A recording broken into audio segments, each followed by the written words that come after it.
नमस्कार दोस्तों, आज हम फिर बात करते हैं औसत की पांचवी टाइप के बारे में। और पांचवी टाइप में हम देखेंगे पांचवी और छठी टाइप आज हम करने वाले हैं इस वीडियो में।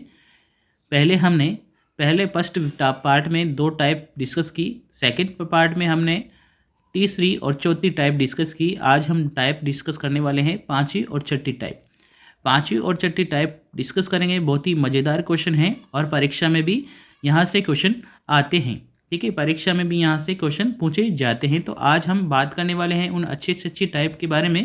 परीक्षा में ज़्यादातर क्वेश्चन इस पांचवी और छठी टाइप से ही पूछे जाते हैं।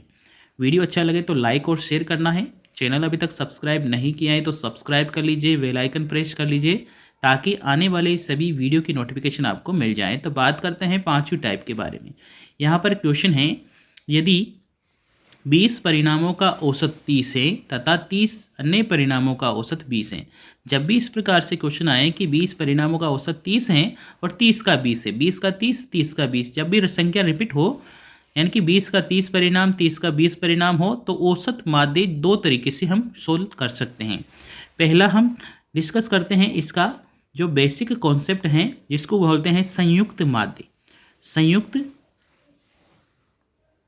माध्य, ठीक है। संयुक्त माध्य या संयुक्त औसत जब भी क्वेश्चन करते हैं तो इसमें एक फॉर्मूला यूज किया जाता है कि जो पहली संख्या है उसको पहली संख्या से यानी कि पहले औसत से गुणा कर लेते हैं, फिर सेकंड संख्या को हम सेकंड औसत से गुणा कर लेते हैं, और जितनी टोटल संख्या है जैसे कि यहाँ की पहली संख्या और दूसरी संख्या जो भी दे रखी हो उनका कर लेते हैं मल्टीप्लाई, ठीक है, और बाद में उनको डिवाइड कर देते हैं। तो पहली संख्या हमारे पास में 20 है और उसका औसत 30 है, तो 20 को 30 से मल्टीप्लाई करना है। 20 को किससे मल्टीप्लाई करना है? 30 को।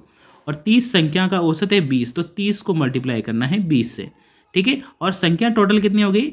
20 संख्या यहाँ है और 30 संख्या यहाँ है, तो 20 और 30 संख्या यहाँ पर हो जाती हैं, 20 और 30 संख्या हो जाती हैं, यानी कि 50 संख्या हो गई टोटल मिला के। अब देखिए 20 संख्या को 30 से मल्टीप्लाई करेंगे तो 600 आ जाएगा, ठीक है। और 600 प्लस 600 इधर भी 600 आएगा, और 600 600 कितने हो गए? 1200। 1200 में 30 और 20 यानी कि 50। 600 और 600 1200। 1200 में डिवाइड करेंगे हम 50 से तो कितना आ जाएगा? 24 आंसर आ जाएगा। ये पहला टाइप आपको संयुक्त माध्य निकालने का है, ठीक है। जब भी संख्या दे रखी हो हमारे पास में कि 20 का परिणामों का औसत 30 है, 30 परिणामों का औसत 20 है, तो संयुक्त माध्य इस प्रकार से निकाल सकते हैं, चाहे परिणाम कैसे भी हो। 20 का 50 भी हो सकता है, 30 का 20 भी हो सकता है, कुछ भी हो सकता है, फिर भी ये फॉर्मूला काम करेगा।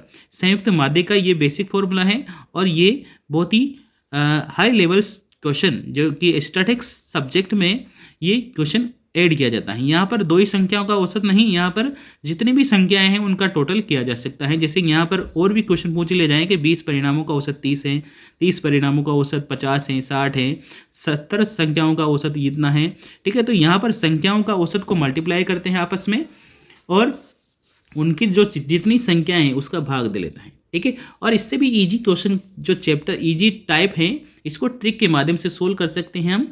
क्या फॉर्मूला है? जब भी औसत निकालना हो, क्या निकालना हो? जब भी औसत निकालना हो तो 2xy upon x plus y, इस टाइप से भी हम इसको क्वेश्चन को सोल्व कर सकते हैं। कैसे? यानी कि दो संख्याएं हैं अपने पास में, एक तो है 20 है और एक है 30, ठीक है। और नीचे है 20 और 30 का प्लस यानी कि 50, ठीक है। 20 और 30 का प्लस 50। अब इसको सोल्व कर देना है, जैसे कि 0 से 0 कट गया है, 5 से कट गए हैं कितनी बार? 6 बार। अब इनको मल्टीप्लाई कर देना है, 2 इंटू 2 इंटू 6 यानी कि कितना हो गया? 24। ये आसानी से सोल्व हो जाएगा इस प्रकार के क्वेश्चन में। नेक्स्ट, इस प्रकार से भी ये क्वेश्चन पूछा जा सकता है।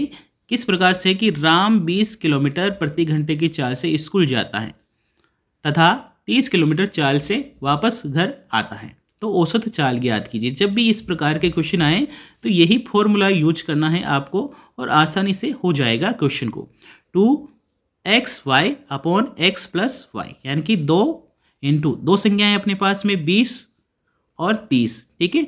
औसत 20 की चाल से जाता है और 30 की वापस आता है, तो 20 और 30, ठीक है। तो x हो जाएगा 20 और y हो जाएगा 30, और x प्लस वाई यानी कि 20 प्लस 30, ठीक है।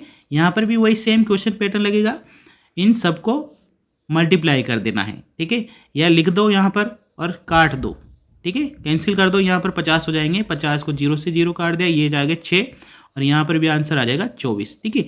इस प्रकार क्वेश्चन पूछे जा सकते हैं परीक्षा में कि राम 20 किलोमीटर प्रति घंटे की चाल से स्कूल जाता है, 30 किलोमीटर चाल से वापस आता है, तो औसत चाल ज्ञात कीजिए।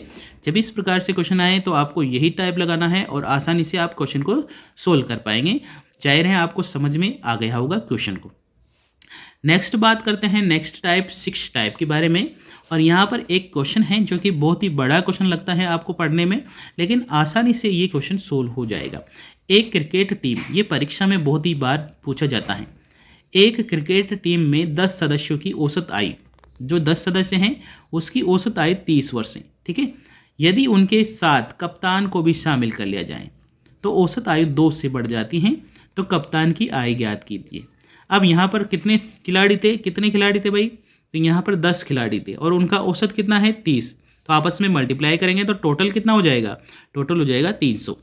अब कप्तान को भी शामिल कर ले तो अब कितने हो गए खिलाड़ी, टोटल मिला के 11, कप्तान को भी शामिल कर लिया, खिलाड़ी हो गए 11, ठीक है। औसत आय कितने से बढ़ जाएगी, औसत आय 2 से बढ़ जाएगी। पहले कितनी थी, पहले थी 30, 2 से बढ़ेगी तो कितना हो जाएगा 32, ठीक है, तो 32 हो गए। अब इसको गुणा कर लेना है, 11 2 22, 11 3 33, 2 हासिल के 35, ठीक है। तो यहाँ पर दोनों का डिफरेंस क्या होगा, कप्तान की आयु, तो यह कप्तान की आयु हो जाएगी, ठीक है। कप्तान की आयु कितनी हो जाएगी डिफरेंस, 52, तो 52 जो एज हैं, 52 वर्ष हैं, वो कप्तान की आयु है, ठीक है। तो क्वेश्चन बहुत ही बड़ा हो चाहे कैसा भी हो, जब भी इस प्रकार से क्वेश्चन आए तो आप आसानी से सोल्व कर पाएंगे। कैलकुलेशन थोड़ी सी ईजी कैलकुलेशन है। 20 यानी कि 10 खिलाड़ी जो हैं उसकी औसत आय है 30, तो 10 को 30 से मल्टीप्लाई करना है। कप्तान को शामिल किया तो 11 हो गए वो, और औसत आय 2 से बढ़ा तो 32 से 32 हो गई, ठीक है। मल्टीप्लाई करना है आपस में और डिफरेंस निकालना है, अंतर निकालो इनका, आसानी से कप्तान की आयु निकल जाएगी। ये क्वेश्चन आपको आसानी से समझ में आ गया होगा। फिर भी अगर आपको समझ में नहीं आया तो कमेंट सेक्शन पर आप बता दीजिए, हम और भी आसानी से इसको बताने का प्रयास करेंगे। और अगर मैं थोड़ा ज़्यादा जल्दी से बताता हूँ क्वेश्चन को तो आप ज़रूर बताइए, क्योंकि हम अगले वीडियो में उसको सुधारने का प्रयास करेंगे। थैंक यू, धन्यवाद, जय हिंद, जय भारत।